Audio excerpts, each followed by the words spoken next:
So the R-Zone system, or actually systems, were a big flop. But Tiger Electronics was working on another cartridge-based handheld system since they released the first R-Zone model.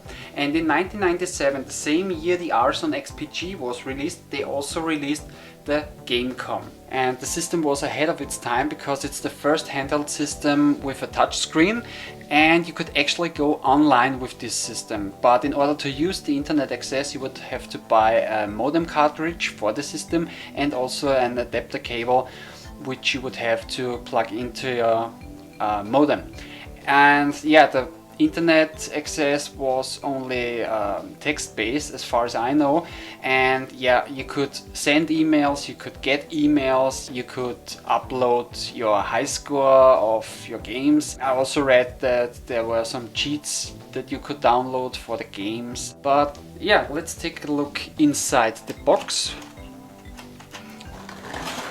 And as you can see, here we have the actual system, then of course the manual, warranty, and this is one of the games. This is how the cartridges look like. They are pretty small, and yeah, let's take a closer look at the system. So here we have the system, and yeah, I forgot to mention that the Gamecom handheld system is a monochrome system, which means that it's only in black and white, or black and green you could say, like the Nintendo Game Boy was. And the screen had a kind of issue which is called ghosting, and what this is that the system has a very slow frame rate, and every time something moves faster on the screen it gets kind of blurry.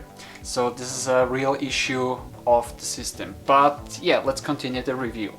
Let's start on the top right. Over here you have your on and off button, an A, B, C and D button, a menu button, sound button and pause button. In the middle you have the stylus for the touch screen, and on the left side you have your D-pad and the speaker. And yes, the D-pad looks cheap and it also feels cheap, but it works, so it's actually not that bad.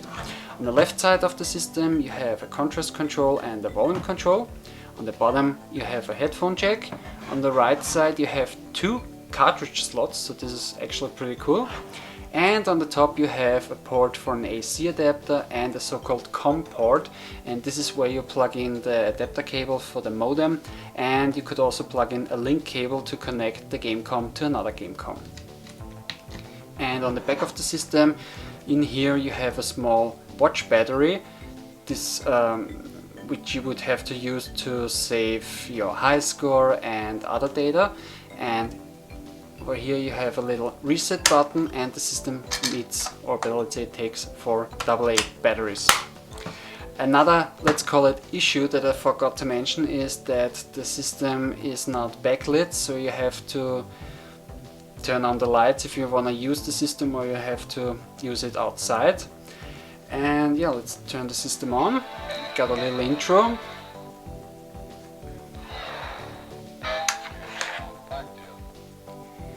Now here are the features. First, cartridge, and yeah, if you have 2 cartridges inside you have to choose the cartridge that you want to load. You got a phone book, a calculator, oh, the calculator is over here, the calendar, the calculator, a high score because the system autosaves the high score of every game that you play, and you got a built-in Solitaire. And this is a very good version of Solitaire. It's a little bit hard, but it's very enjoyable.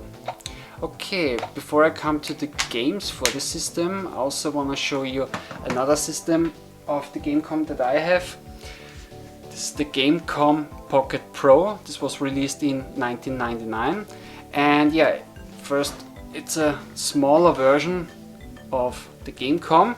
It has all the features of the original Gamecom, but this time it has a light, but it's not backlit, it's front lit.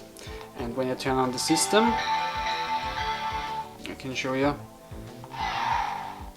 that it's front lit. As you can see, the lights are in front of the screen.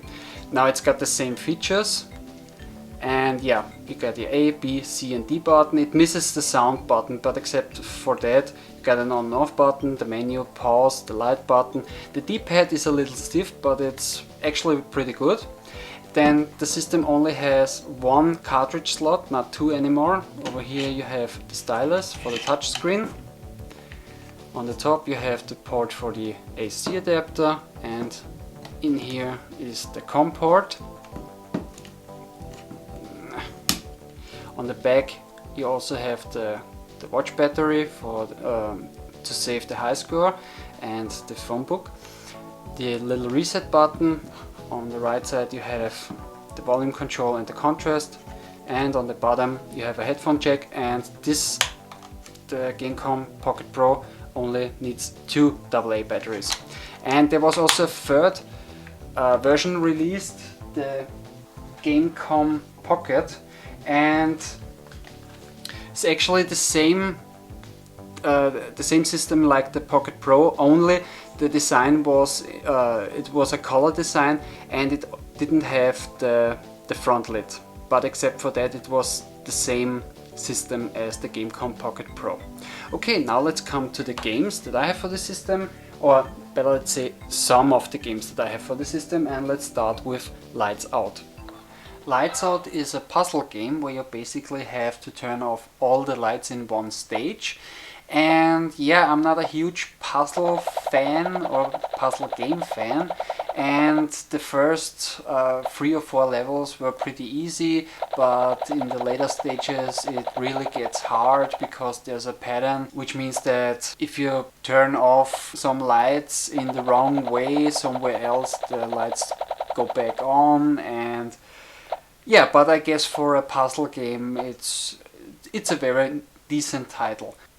And I also wanted to mention that all the games for the Gamecom were developed by Tiger Electronics, so there was no third-party developers like in the R-Zone series, and there were actually only 20 games released for the Gamecom system.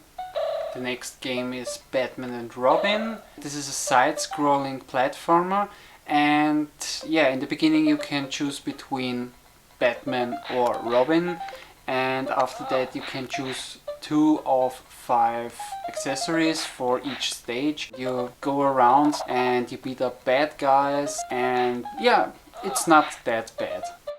Next we have Sonic Jam, and yeah, basically you have 3 games on this cartridge. You have Sonic 2, Sonic 3 and Sonic and Knuckles. But there are only some levels of those titles on the cartridge and not the whole games. But yeah, Sonic Jam is the worst version of Sonic that I've ever played. The speed is so slow, and yeah, it's the worst version I've ever played of Sonic. Avoid it if you can. Then we have Indy 500, a racing game for the Gamecom, and the graphics are really nice on this game, but the game itself is not very enjoyable, really.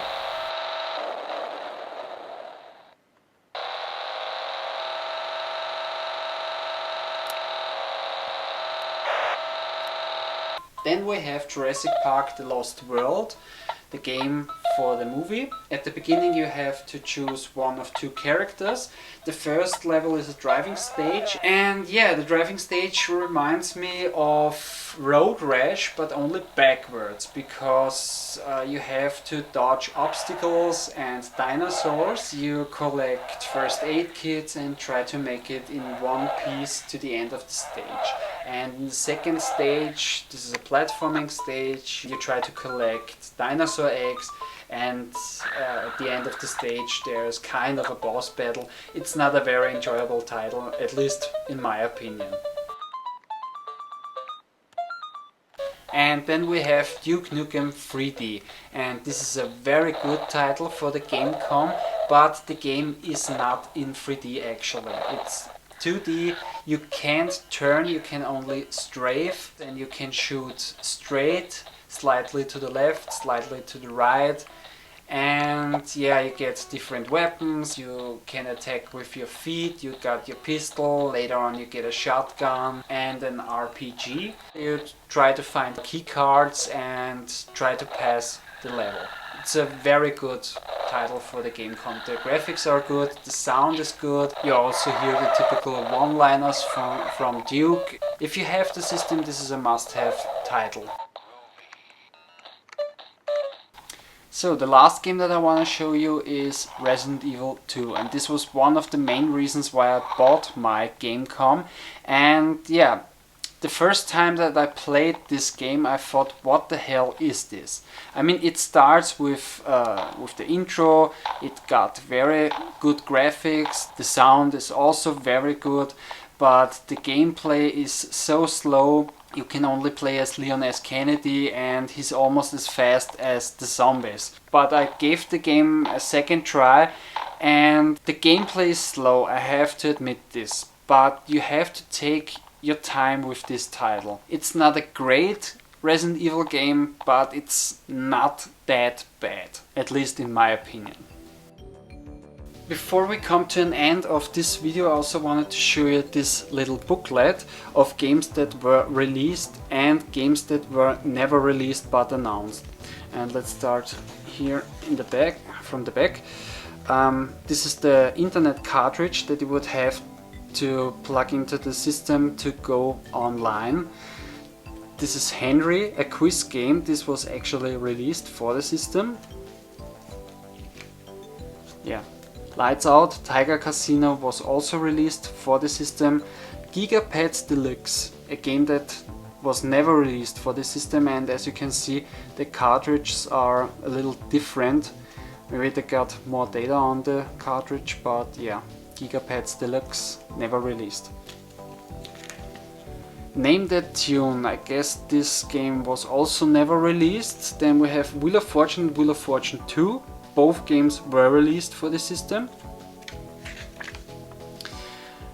Monopoly, as far as I know, the game was never released for the system. Jeopardy, on the other hand, was released for the system.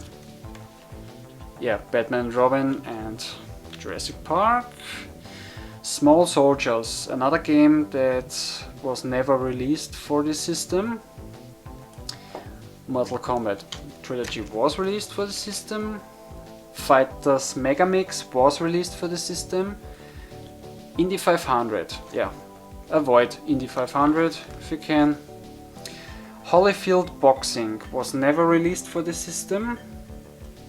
Also Maiden Football 99, never released.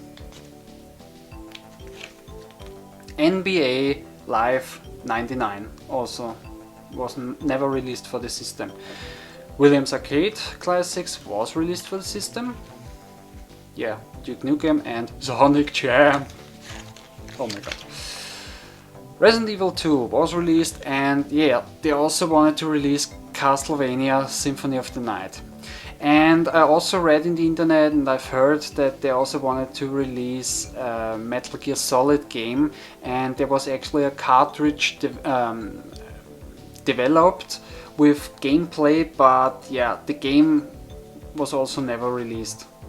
So those were the games that were never released or released for the system. And also there was this Tiger Web Link, another internet cartridge for the Gamecom, where you could download cheat codes like unlock new characters for Mortal Kombat Trilogy or retrieve hidden powers for Jurassic Park The Lost World. But in the end, the Gamecom has the same video game history as the Tiger R-Zone, 3 systems and 3 big failures. So also the Gamecom system failed like the R-Zone systems. Okay, in the end, the big question, would I recommend those systems? Well, the Tiger R-Zone, I would only recommend those systems to collectors or maybe gamers who really like LCD games. And the Tiger Gamecom also for collectors, and yeah, maybe some people would really like the system, or better let's say would really enjoy the system, because in my opinion there are some decent games for the system. Okay, now this was my review of the Tiger R-Zone and the Tiger Gamecom handheld systems, and yeah, some of the games that I have. I hope you enjoyed the show. Maybe see you next time. Take care. Bye.